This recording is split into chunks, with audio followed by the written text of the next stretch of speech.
Hay cosas en este mundo que no entendemos, fuerzas que se esconden justo más allá de lo que vemos o sentimos. Antiguas, ocultas, malvadas. Imagina una oscuridad tan profunda que busca devorar lo más íntimo de una persona. Esto no es un cuento para asustar alrededor de una fogata, esta es la aterradora realidad de la posesión demoníaca, es la guerra espiritual más grande que existe, una batalla que se lucha en las sombras, donde el premio es el alma de una persona. Investigamos lo paranormal, buscamos respuestas, pero a veces, las respuestas mismas dan mucho miedo. La idea de que algo puede invadir tu cuerpo, tu mente, tu espíritu, es un miedo muy básico. Toca algo muy dentro de nosotros, algo que sabe que el mal existe de verdad. No estamos hablando de fantasmas o de energía que queda flotando. Estamos hablando de seres demoníacos, seres que nunca han caminado en la tierra como personas, pero que desean con todas sus fuerzas un cuerpo para usar. Buscan corromper, destruir, causar un sufrimiento que no te puedes ni imaginar. Un exorcismo es lo último que se intenta. Un ritual desesperado y peligroso. Es un enfrentamiento directo con un mal que no se puede explicar. El velo entre nuestro mundo y el otro es muy fino. A veces algo se cuela. Se llamaba Anneliese Michel. Nació en Leibelfing, Baviera, Alemania, en 1952. Una joven con toda la vida por delante. Decían que era inteligente, muy religiosa y buena. Soñaba con ser maestra. Creció en un pueblo pequeño y tranquilo, rodeada de su familia, una vida normal, o eso parecía. Nadie imaginaba que su vida estaba a punto de dar un giro terrible, un desvío hacia una pesadilla de la que no sería fácil escapar. La oscuridad ya la estaba observando, esperando un momento de debilidad, esperando para atraparla. Anneliese creció en una familia católica muy religiosa. La fe era lo más importante en sus vidas. Iban a la iglesia seguido. Rezaban juntos. Este ambiente de fe tan fuerte se convertiría después en el escenario de una gran batalla espiritual. La diferencia entre su educación religiosa y los horrores que viviría es muy grande. Es un recordatorio escalofriante de que el mal puede tocar a cualquiera, en cualquier lugar. Ninguna cantidad de fe te asegura protección cuando lo demoníaco le echa el ojo a un alma. Su fe era fuerte, pero las fuerzas en su contra eran antiguas y poderosas. Las primeras señales fueron pequeñas, fáciles de confundir con otra cosa, quizás estrés, quizás un problema médico que empezaba. En 1968, a los 16 años, Anneliese tuvo su primer ataque fuerte. Los primeros problemas médicos fueron solo el comienzo. Pronto, los síntomas se volvieron mucho más preocupantes. Anneliese empezó a quejarse de que oía voces demoníacas, susurros en la oscuridad, burlándose de ella, diciéndole que se pudriría en el infierno. Imagina el terror, sola con esas voces, esas amenazas, sentía una presencia que la aplastaba a su alrededor, un mal que la ahogaba. El miedo no se iba, la carcomía por dentro, día y noche. Esto no estaba solo en su cabeza, parecía real, demasiado real. El aire a su alrededor se sentía pesado, cargado con una energía mala que podían sentir los que eran más sensibles. Luego vinieron las cosas físicas. Anneliese empezó a sentir un rechazo muy fuerte por las cosas religiosas. Decía que los crucifijos le quemaban la piel, el agua bendita se sentía como fuego, no soportaba entrar a una iglesia. Los mismos símbolos de su fe se convirtieron en cosas que la atormentaban. Esta es una señal clásica que buscamos en los casos demoníacos. El ser maligno huye de lo sagrado. Para Anneliese, que era muy católica, esto fue una crisis espiritual muy profunda. Se sentía abandonada por Dios, atormentada por demonios. La lucha dentro de ella debió ser insoportable. La luz de su fe se estaba apagando por una oscuridad aterradora que la invadía. Su comportamiento se volvió cada vez más extraño y preocupante. En septiembre de 1975, después de pensarlo mucho y revisar todas las pruebas, el obispo Joseph Stangl tomó una decisión muy importante. Dio permiso para que se hiciera el ritual de exorcismo a Anneliese Michel, siguiendo el Rituale Romanum de 1614. No fue una decisión tomada a la ligera. Significaba que la Iglesia reconocía oficialmente que se creía que Anneliese sufría una posesión demoníaca. La batalla estaba oficialmente declarada. La iglesia se preparaba para una guerra espiritual para recuperar un alma atormentada. El aire mismo parecía crujir de nervios y miedo. Los sacerdotes elegidos para esta tarea tan difícil fueron el padre Ernst Alt y el padre Arnold Renz.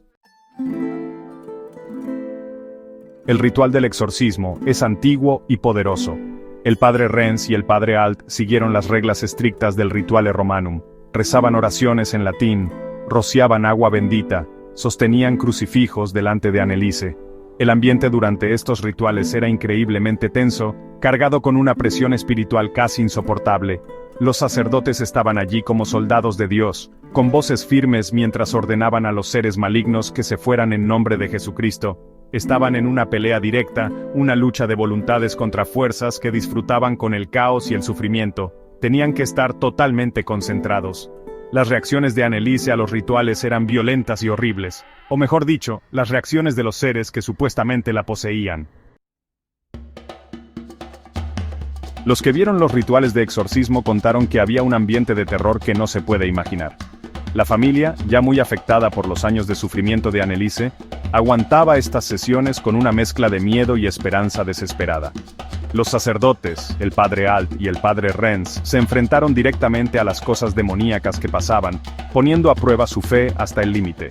Contaron que hacía un frío que oprimía y helaba en la habitación, incluso cuando hacía calor. Se sentía un mal puro, una presencia malvada que casi ahogaba. Era más que algo solo de la mente, se sentía como si el mismo aire estuviera envenenado por energía demoníaca. Los testigos contaron cosas paranormales específicas, aunque algunas historias cambian un poco. Anneliese mostraba una fuerza increíble, no natural, mucho más allá de lo que podía hacer normalmente.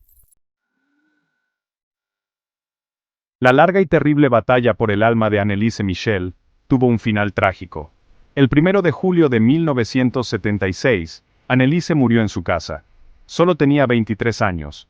La causa oficial de su muerte fue no comer y no beber lo suficiente. Durante los últimos meses del exorcismo casi no había querido comer ni beber nada, algo que los sacerdotes y su familia decían que era por el control demoníaco. El exorcismo, que era para salvarla, no pudo salvarle la vida. Su muerte sorprendió mucho a la gente del lugar y hizo que el caso se conociera en todo el mundo. La tristeza fue enorme, y más aún por las cosas tan horribles que pasaron. La tragedia no terminó con la muerte de Anneliese. Las autoridades de Alemania empezaron una investigación. En 1978, los padres de Anneliese, Joseph y Anna Michel, junto con los dos exorcistas, el padre Ernst Alt y el padre Arnold Renz, fueron acusados de matarla por descuido. El juicio que siguió fue un escándalo en los medios, enfrentando la fe contra la ciencia, las creencias religiosas contra las explicaciones médicas. Los que acusaban dijeron que Anneliese estaba enferma de la mente, y que los exorcismos impidieron que recibiera la ayuda médica que necesitaba, y por eso murió. Los que defendían dijeron que estaban haciendo lo que Anneliese quería, y que creían que estaban luchando contra una posesión demoníaca de verdad. El caso de Anneliese Michel no se olvidó. Se convirtió en un punto de referencia aterrador para hablar sobre la posesión demoníaca en nuestros tiempos. Sus detalles horribles y esas grabaciones de audio tan miedosas llamaron mucho la atención de la gente. La historia ha inspirado muchos libros, documentales y películas. La más conocida es El exorcismo de Emily Rose. Esta película, aunque con cosas inventadas, llevó lo principal del sufrimiento de Anneliese a gente de todo el mundo, haciendo que su historia y el miedo que da duraran por mucho tiempo. Los ecos de Klingenberg todavía se oyen, como una advertencia clara desde el abismo de lo paranormal. La discusión sobre lo que de verdad le pasaba a Anneliese sigue muy viva. ¿Estaba de verdad poseída por fuerzas demoníacas, como ella, su familia y los exorcistas creían? ¿O fue una víctima trágica de enfermedades mentales y físicas graves, mal diagnosticadas, y que empeoraron por su mucha religión y por no tener la ayuda médica adecuada? Los que no creen hablan de epilepsia, esquizofrenia, o trastorno de identidad disociativo. Los que creen señalan las cosas que no se pueden explicar, el rechazo a los objetos sagrados y las voces demoníacas en las grabaciones. El caso sigue dividiendo mucho a la gente, un campo de batalla entre la ciencia y la fe, entre no creer y creer.